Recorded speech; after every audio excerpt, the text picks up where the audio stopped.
Tonight, a young mother rushed home, left fighting for life after a Bali nightmare. A shocking sex attack in Melbourne's north. We'll have the latest live. Lindsay and Paula Fox's extraordinary $100 million gift. The AFL defiant on the umpire abuse rules that have fans up in arms. Australian cricket hit by another shock, a former star in a coma. And later, big savings promised as supermarkets launch a bulk buy battle to take on Costco. Live from Melbourne, 7 News with Peter Mitchell starts now. Good evening, and first to breaking news tonight on a shocking sex attack after a woman was followed from a northern suburbs train station. Cameron Bowe is in Broadmeadows this evening, and Cameron, police have made a breakthrough. Mitch, they arrested a suspect a short time ago. He's now being interviewed by detectives as we go to air. The 20-year-old is known to police. He was found in Meadow Heights. He's wanted in relation to alleged sexual assault and attack against a young woman. Early on Monday morning, the woman had been walking from the Broadmeadows train station to a trashed house nearby used by squatters. Police will allege that the woman was followed into that house and attacked. Forensics police have spent several hours inside that house gathering possible evidence. The victim was seriously injured. She is in hospital and tonight remains in a serious condition, Mitch. Cameron Bowe at Broadmeadows, thank you. A young mother is fighting for life after her family's trip to Bali took a tragic turn. The nurse has been rushed back to Melbourne on a medical evacuation flight under heartbreaking circumstances. Estelle Griepink is at the Alfred Hospital this evening, and Estelle, the mother of two, is in a coma. Mitch, as a nurse, Peter Richards was used to looking after other people. Now she's in the care of the ICU here at the Alfred Hospital. The mother of two has suffered severe head injuries and underwent life-saving brain surgery in Bali before she could be transported home on a care flight. The Geelong mum was making a short trip to buy her 3-year-old just one more birthday present when she was knocked off her scooter. Ms Richards' injuries include a fractured skull and bleeding on the brain. The nurse and her young family were taking an extended holiday in Bali after she'd worked tirelessly throughout the pandemic. Friends have launched a GoFundMe page appealing for help for her specialist care and rehab and to support her family. It just feels like you're in some really bad nightmare where you're just yet to wake up. Her recovery could be extremely long. We don't know what that looks like in the next 6 to 12 months. So anything that can help Matt and the family, support Peter's recovery. And Mitch, the page has already raised more than $68,000 in just one day. If you'd like to help, details are on our website. Mitch? Estelle Griepink at the Alfred Hospital, thank you. Transport magnate Lindsay Fox and his wife Paula are donating a record-breaking $100 million to the NGV. The Melbourne family's gift is the biggest individual donation to an art gallery in Australian history. What does a billionaire do on his 85th birthday? The Fox family celebrated by giving a historic gift to Victorians. How could I say no? After being married 62 years. She said, well, I want some money to give the gallery. Then she told me how much, but it was too late. I'd signed the cheque.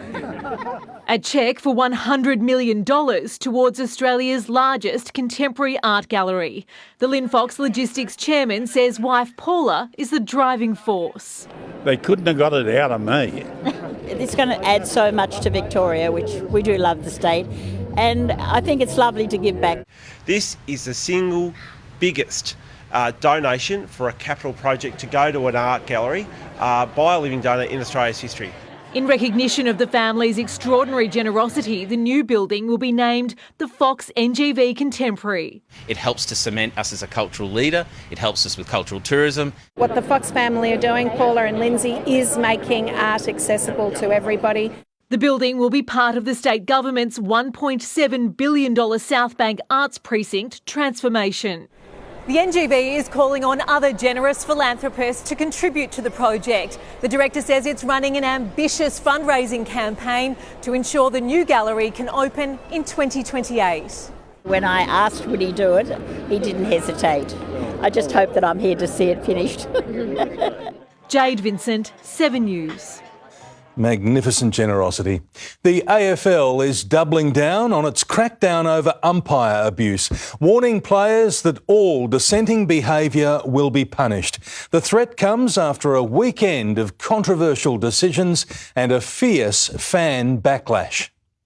Footy fans are up in arms over more rule confusion. Well, you both looked at the screen and then you had your arms out at me. It's umpire respect, okay? That cost Hawthorn a 50-metre penalty against Geelong, but other similar actions over the weekend went unpunished, and the inconsistency is frustrating some of the game's greats. This is a train crash and it's happening in slow motion. Right now it's embarrassing that our professional competition is run like this. If you want the umpires to be respected, don't ask them to give frivolous 50-metre penalties against for someone who just puts their arms out. It's ridiculous. Late today, clarification from AFL House. There's no acceptable level of dissent, so players know that, and if they were confused last week, they shouldn't be now. Oh, be very careful, that's 50. Yep. Brad Scott played and coached on the edge. He's now charged with stamping dissent out of the game for good.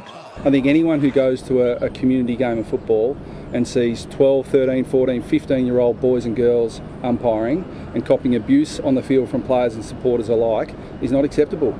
And what happens at elite level flows through to the community level. As a kid and as a crowd member, you throw your hands up and say holding the ball. So that's something that we need to adjust really quickly.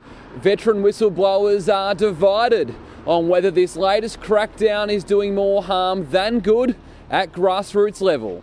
Umpiring is bleeding in the suburbs. Right. I don't think putting your hands in the air out to say that's not a very good decision is dissent. It does have, the backing for the greater good of improving that match day experience for all participants at all levels.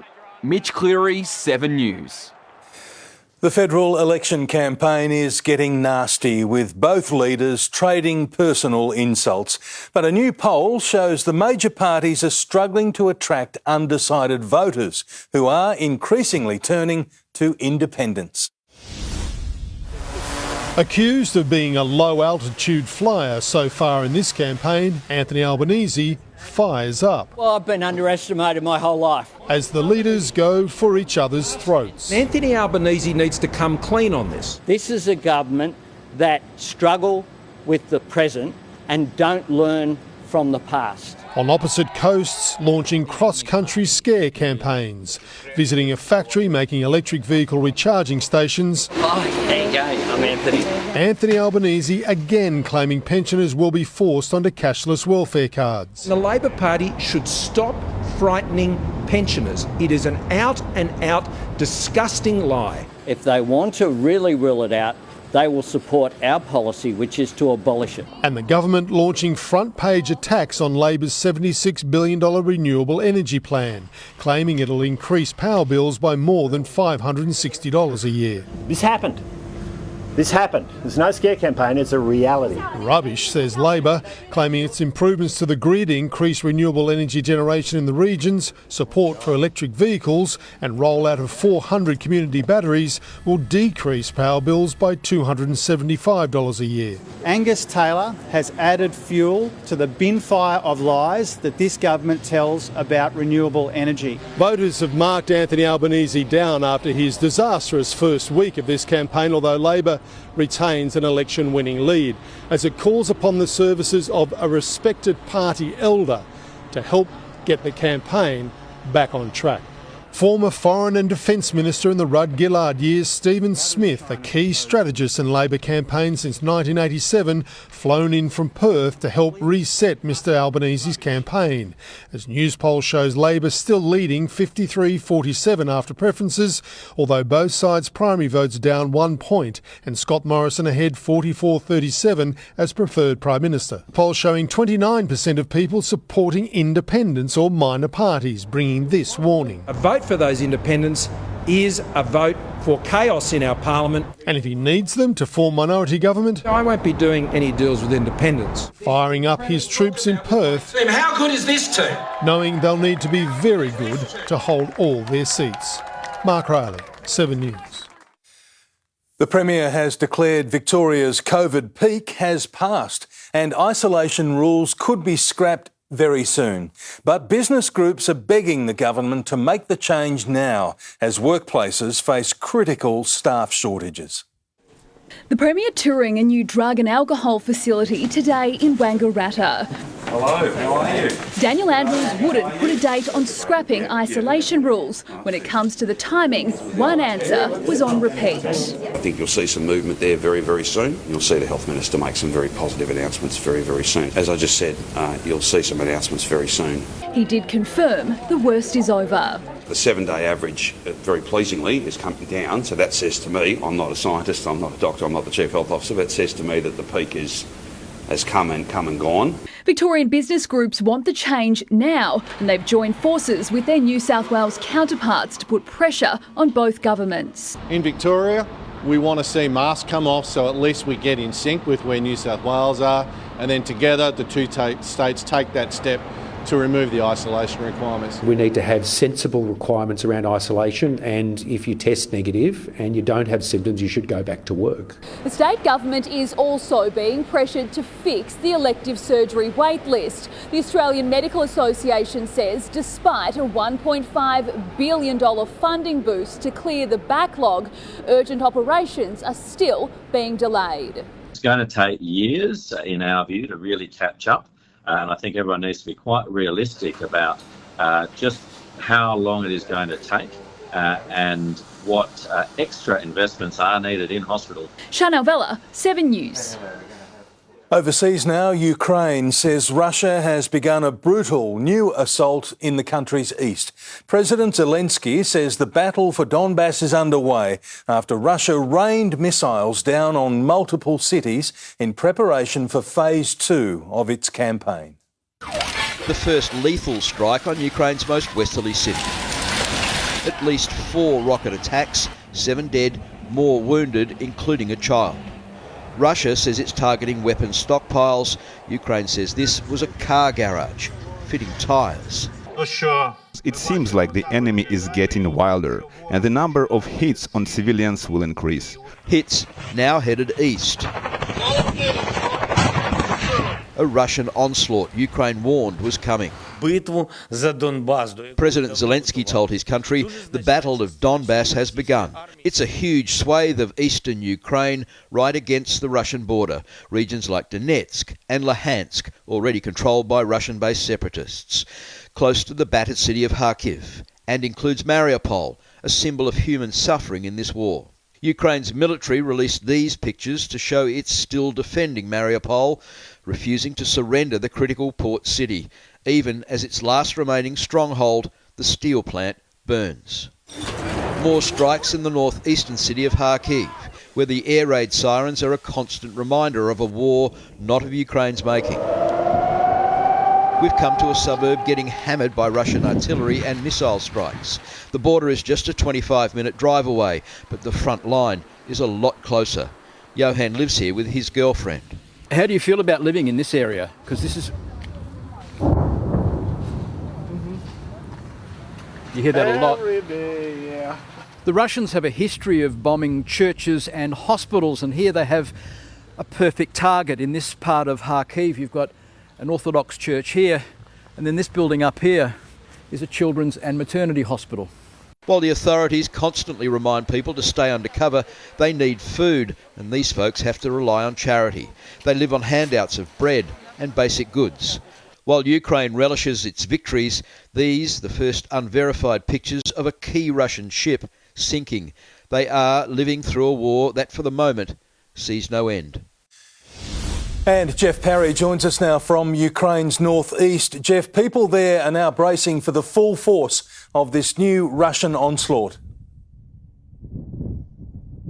Yes, Peter, the battle for Donbass and eastern Ukraine is a must-win for both sides. Vladimir Putin needs a victory to salvage his reputation at home. This war has dragged on a lot longer than the Kremlin expected. For Ukraine, it's a matter of its very survival. If Russia wins in the east, who knows what it will turn its eyes to next. Russia will throw everything that it has at the war in the coming days and weeks, and possibly including the use of chemical and nuclear weapons. Pete. Jeff Parry in Kharkiv, Ukraine. Thank you. A former SAS patrol commander has told the federal court he never killed prisoners in Afghanistan or ordered anyone to do so. The man, codenamed Person 5, is the first witness called in Ben Roberts-Smith's defence in his defamation trial. SEAL Team 6, the fabled US unit that killed Osama bin Laden in 2011. And was also home for an Australian SAS soldier who today came forward to testify in support of Ben Roberts-Smith. After 11 weeks of largely devastating evidence against the Victoria Cross recipient, today his legal fight back began in the defamation case against 9 newspapers and their war crimes allegations against him. Roberts-Smith's barrister calling first the former SEAL team member, codenamed Person 5, who emphatically denied key claims that a prisoner under his control was executed with Roberts-Smith nearby. Have you ever killed a person under control? No, said Person 5. Have you ever ordered a soldier under your command to kill someone under control? Never, he said. The newspapers claimed Person 5 had ordered the execution to blood an SAS rookie. Did you ever say we're going to blood the rookie? Never, said Person 5. But then the lawyers for 9 newspapers stunned the court with a late bid application to have key evidence made inadmissible. Roberts-Smith's barrister said that was unprecedented and had the potential to lead to a retrial. The argument is over discrepancies on where the SAS entered the compound where 2 men, including one with a prosthetic leg, were allegedly executed. The order my friend seeks would in effect obliterate the evidence as if it never happened. Justice Basenko adding he'd never seen that order made in the middle of a trial. The judge now considering that application. Chris Reason, 7 News. The Australian cricket community is again in shock tonight, with former wicketkeeper Ryan Campbell in a coma after suffering a heart attack. The 50-year-old collapsed while spending time with his children in the UK. Australia's cricket community reeling after a third medical shock in 6 weeks. Lovely shot. Ryan Campbell, an explosive batsman and talented wicketkeeper, is tonight in a coma in a UK hospital after suffering a heart attack. Hi, I'm Ryan Campbell, head coach of the Dutch cricket team. The 50-year-old was at a playground with his children when he collapsed. Campbell had recently returned to Perth, surprising his mother. Don't know your son. Campbell played one-day internationals in 2002, filling in for Adam Gilchrist, the former captain tweeting, "Come on, Cambo, fight champion." Words of support too from his former association. WA Cricket is in shock to hear of Ryan's medical emergency after suffering a major heart attack, passing on our heartfelt thoughts to Ryan, his wife Leontina and their family. Campbell is the latest former Australian cricketer to suffer heart problems after the deaths of 74-year-old Rod Marsh and Shane Warne at age 52. Emma O'Sullivan, 7 News. A footy veteran has taken aim at Trent Cotchin. Tim Watson, there's no love lost between these two. No, there isn't, Mitch. Taylor Walker isn't happy. We'll hear from him shortly. Also coming up, injury intrigue at Collingwood ahead of the Anzac Day blockbuster. Toby Green's bold declaration just days out from his giant return, and Mitch Ashbarty is making a sporting comeback. And we might just have seen soccer's goal of the year. Plenty more coming up. OK, Tim, we'll see you a little later on. Thank you. Qantas is under fire again, this time for sending jobs overseas after taking millions of dollars in job seeker payments. Also coming up, an embarrassing blunder in a drive to fix our roads. How a fainting passenger cheated death on a train platform. And later, why children are facing a grim flu season. What parents need to know. Victorian Liberal Party has made an embarrassing blunder using video from Ukraine as the backdrop for their website about Victoria's worst roads. The aerial shot was purchased from an online gallery. It was quickly removed once the origin of the video was pointed out. The opposition wants Victorians to nominate roads needing urgent upgrades for a report to be presented to the government. Qantas is accused of sending jobs overseas despite receiving a massive taxpayer handout during the pandemic. Rochelle Brown joins us now with more. And Rochelle, Australian crews are being left on the bench on minimum pay. Mitch, the airline has come under fire following claims they are sending up to a third of jobs offshore, despite receiving that significant pandemic boost. The Flight Attendants Association claims the national carrier plans to employ New Zealand cabin crew on Australian routes in an attempt to cut costs. They say the airline refused to negotiate over requests for adequate rest facilities for their crew, which are required on any shift over 14 hours. Qantas has hit back, claiming they did negotiate, but the union rejected their conditions for longer routes. The Australian public paid so much money. Here they are, ready, trained and waiting to go, and they're being restricted from going back to work because the company did not want to give them an extra day off. Qantas says it's recruited hundreds of new Australian-based crew to backfill those who left the industry. Mitch? Rochelle Brown in the newsroom, thank you. A jury is considering the fate of a man accused of murdering his ex-wife in her Phillip Island home. Samantha Fraser was found dead in her garage in 2018. Adrian Basham admits seriously assaulting the mother of three, but says she killed herself. The prosecution told the jury she did not kill herself. It was a cold and brutal murder, and it was Adrian Basham who did it. The jury began deliberations this afternoon. A fainting woman has cheated death after falling between a train and the platform in Argentina.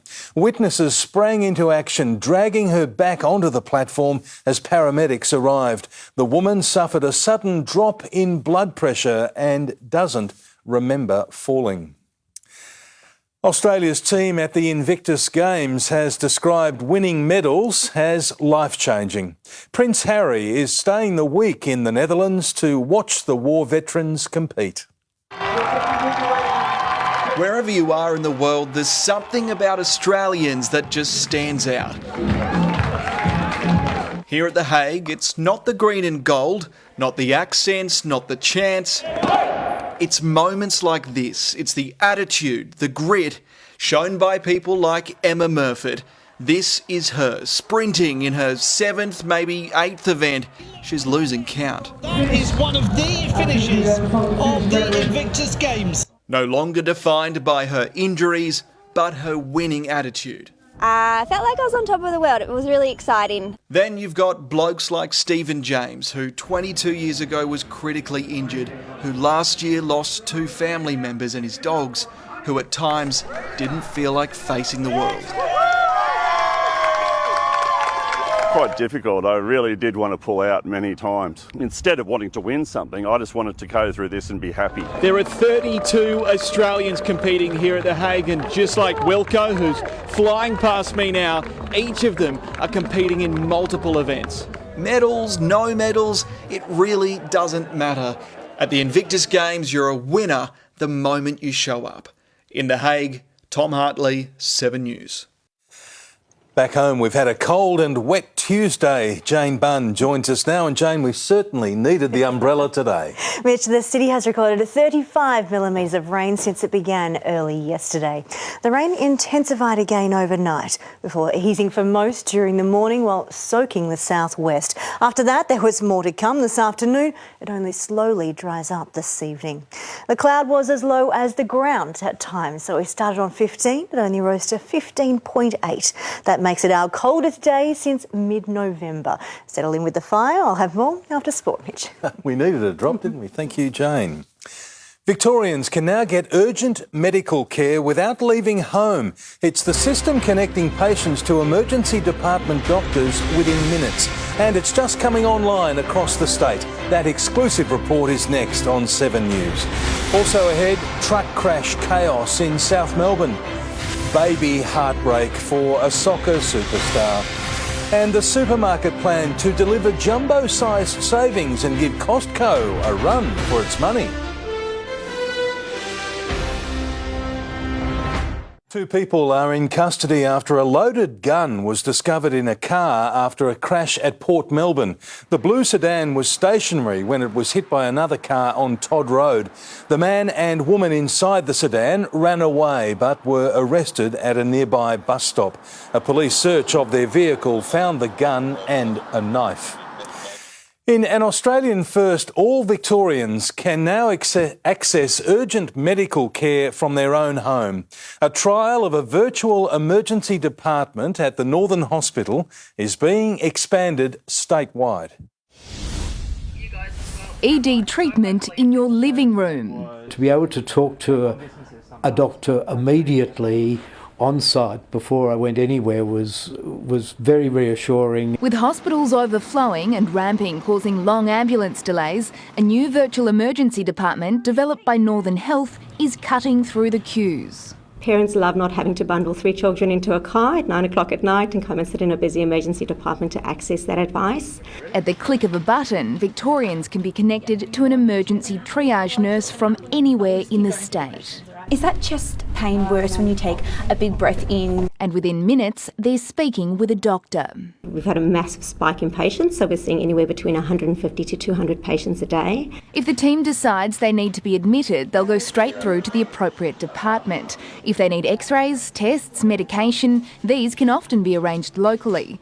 Hamish Russell was isolating with COVID and diabetes when his blood sugar levels became dangerously high, which meant that I was at risk of possibly going into a coma. Paramedics arrived and connected him to the program. Together, they decided he did need to go to hospital, but not immediately.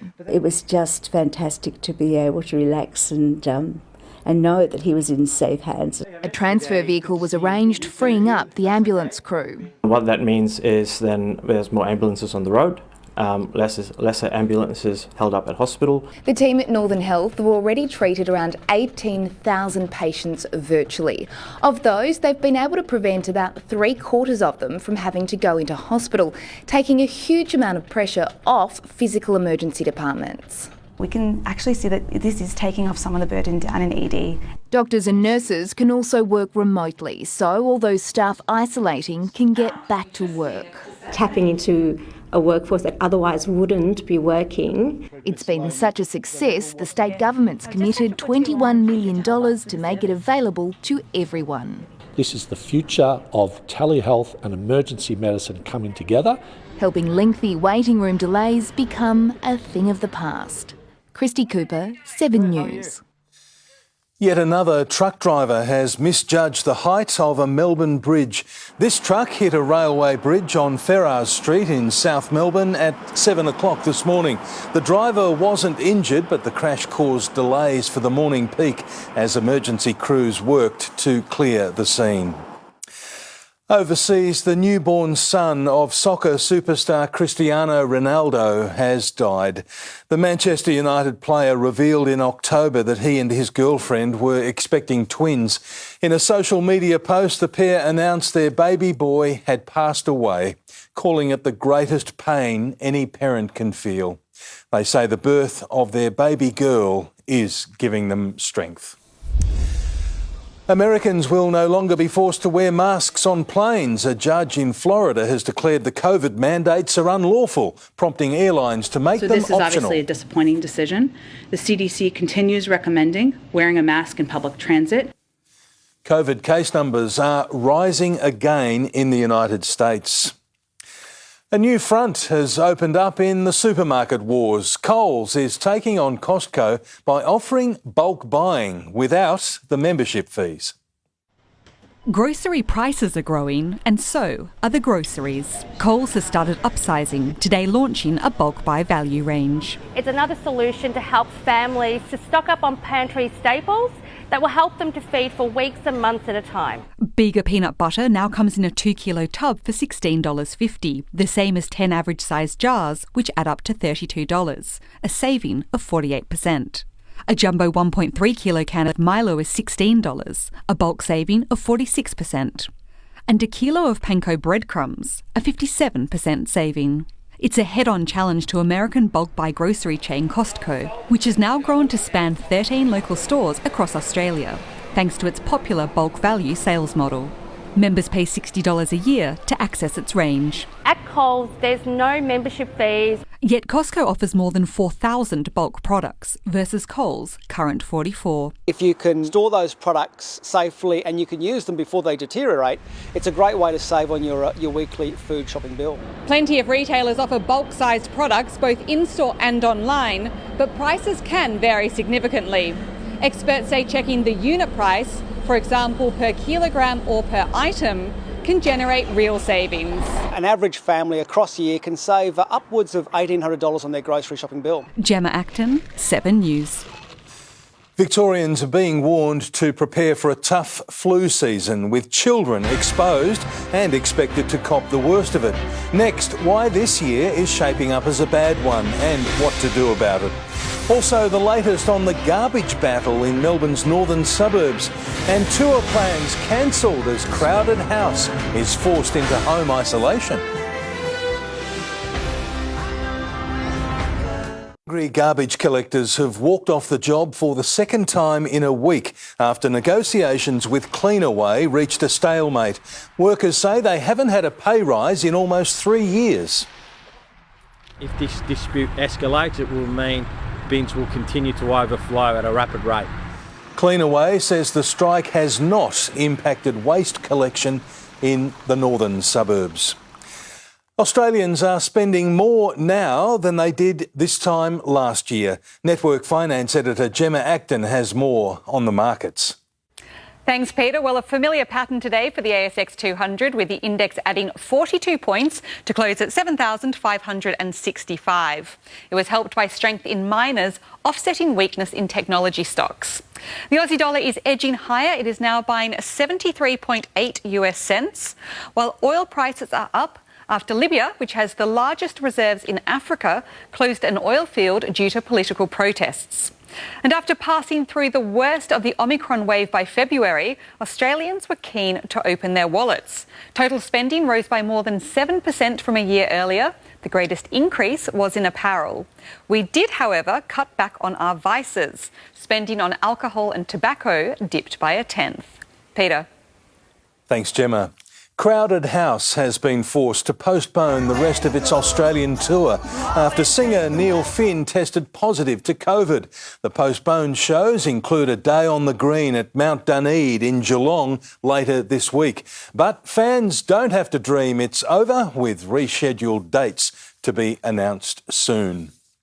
Doctors are urging families to get vaccinated against the flu, with predictions of a nasty winter season ahead.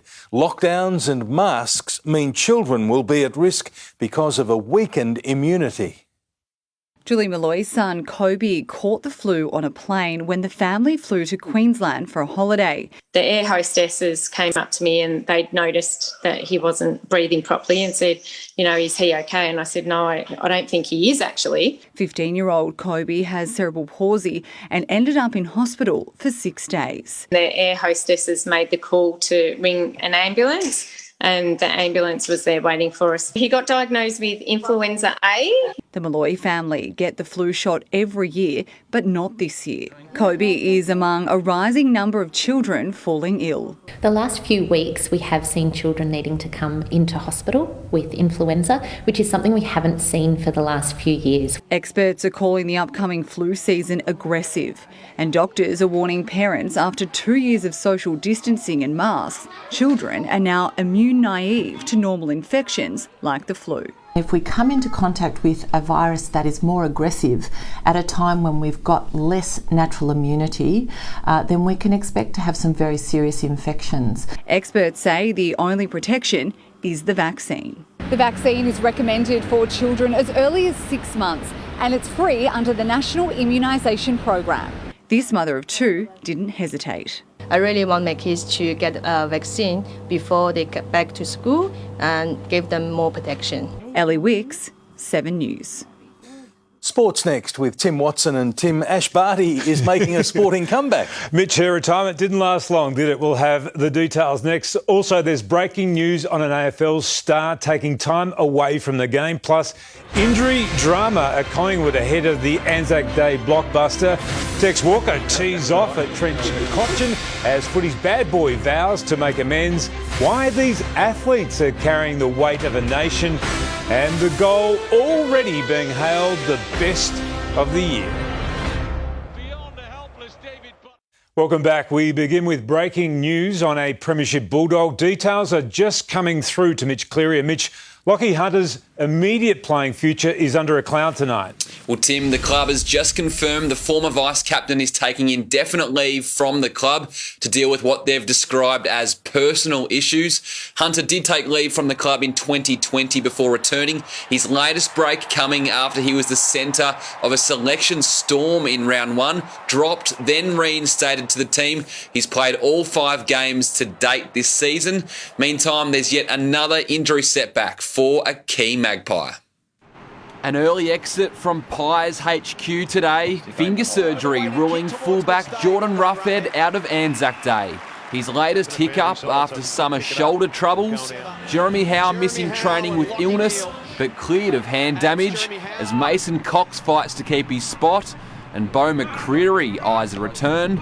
The Pies to wear a mostly white strip next Monday at the MCG, avoiding a jumper clash with Essendon's red poppy sash. Patrick Cripps making strides in his recovery, but still with boxes to tick to prove he's over his 1-week hamstring. He's going to get through training this week, so he'll still be a test. We're optimistic that with 2 sessions ahead, he gets through those, he'll come under consideration for selection. Friday night to mark the return of a remorseful Toby Green.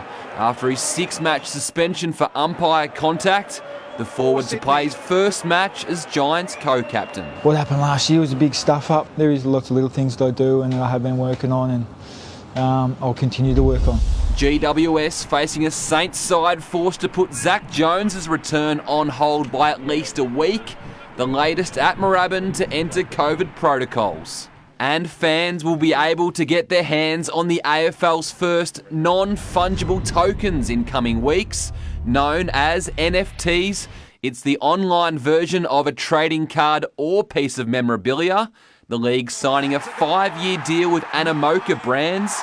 Lance Franklin's 1,000th goal expected to be a hot commodity. Tonight, Geelong's Tom Hawkins is still waiting to learn whether he'll be fined for staging in yesterday's Easter Monday loss to Hawthorn. The MRO findings are expected out shortly. Teammate Jack Henry has been sent for scans today on another foot injury. The Cats really sweating on the outcome of this one as one of their best defenders, and the fact he did have foot surgery over summer. Patrick Dangerfield will play through a leg niggle that has hampered him in recent weeks. And Tim, just finally, the Power have ticked off and cleared Brownlow medalist Ollie Wines to return this week after his heart irregularity. Thanks, Mitch. Crows veteran Taylor Walker has hit out at the apparent double standards of the AFL MRO. Walker feels Trent Cotchin got off lightly with just a fine for this deliberate kick. If the shoe was on the other foot, I would have been missing the next month. Well, what if it was Toby Green? Well, that's what I would say. What if it was Toby Green? He would have got 3 or 4 probably. Yeah. Star Aussie all-rounder Mitch Marsh is tonight in an Indian hospital after testing positive to COVID. Marsh's IPL team, the Delhi Capitals, say a number of its players have caught the virus, but so far Marsh is the only one who's required hospital treatment. Ash Barty has confirmed her sporting comeback, but she won't be picking up a tennis racket. Instead, the former world number 1 will play in a global golf tournament in New Jersey in June. The 25-year-old to tee off in the 9-hole team match play event that will feature some of sport's biggest names. We've got a contender for the FIFA Goal of the Year if he meant it. Oh, my word! That is quite astonishing. He surely doesn't mean this, Jack Colback, if he is going for that shot. then I give him my most sincere apologies. Judging by Jack Colback's reaction, it was probably a fluke. The wonder strike helping Nottingham Forest to a 4-0 win over West Brom. The best of Steph Curry was on show in the NBA playoffs.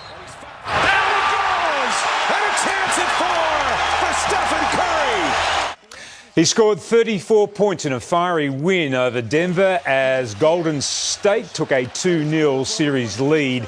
And Australia's weightlifting team for the upcoming Commonwealth Games has been revealed. The 11-strong team was joined by Aussie mascot Borrabee to mark 100 days until the Games in Birmingham. Of course, the Games are all live and free right here on 7. Fluke, or did he mean it? I think it was a fluke. Yeah. I'm going to give him the benefit of the doubt. OK, fine. And I'll get you to explain non-fungible memorabilia for me at some stage, but I think it might take too long. OK, only if you've got a spare hour or two. Yeah, exactly. Thank you, Tim. Jane is next with the forecast. And Jane, how is it looking tomorrow? Well, Mitch, it'll be dry for much of the time and there's even some sunny breaks in there. The full details are next.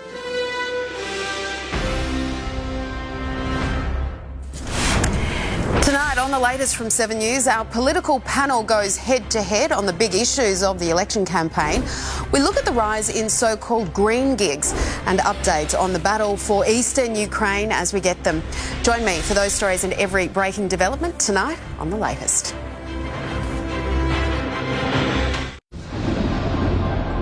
Hello again. We've had a cold, grey and wet day in Melbourne. We started the day on 15 and only rose to 15.8, so our coldest day in 5 months. By 3 p.m. it was only 13 degrees. Much of the Melbourne area has recorded 20 to 40 millimetres since the rain began early on Monday. Now this was the last of it this afternoon and it's only slowly drying up this evening with some patchy drizzle to follow. Now that the main rain is over, the moisture in the air has dropped. So it's cold and it feels even colder. The mugginess has disappeared.